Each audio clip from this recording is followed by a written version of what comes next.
Dragon ஃப்ரூட்டில் jam சாப்பிட்ருக்கீங்களா? வாங்க dragon fruit jam எப்படி செய்யலான்றது காமிக்கிறேன். ஃபஸ்ட்டு ட்ராகன் ஃப்ரூட்டை கட் பண்ணி நம்ம கொஞ்சம் சாப்பிட்டுடணும். அப்புறம் ட்ராகன் ஃப்ரூட் எல்லா ட்ராகன் ஃப்ரூட்டையும் கட் பண்ணி அதனுடைய ஃப்ளஷ்ஷு தனியாக தோல் தனியாக எடுத்துடணும். கையால் உரிக்கிறத விட இந்த மாதிரி ரெண்டாக கட் பண்ணி ஸ்பூனால் எடுத்துட்டோம்னா ரொம்ப ஈஸியாகிடும். இந்த மாதிரி நல்லா பழத்தையும் எடுத்துட்டேன்.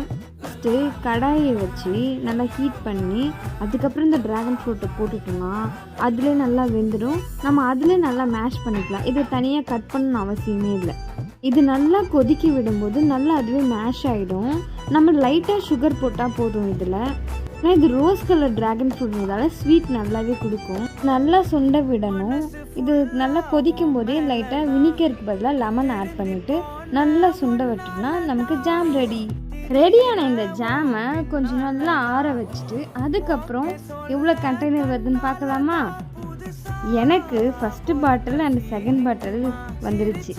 எனக்கு இப்போ 2 பாட்டிலில் ஜாம் ரெடி ஆகிடுச்சு. இந்த மாதிரி நீங்களும் ஜாம் ரெடி பண்ணி வீட்டிலேயே உங்கள் குட்டீஸ்க்கு கொடுங்க. நீங்களும் பிஸ்கெட்டில் தொட்டு என்ஜாய் பண்ணி சாப்பிடுங்க. நீங்கள் ட்ராகன் ஃப்ரூட் ஜாம் சாப்பிட்ருந்தீங்கன்னா கமெண்டில் சொல்லுங்கள் உங்கள் எக்ஸ்பீரியன்ஸை.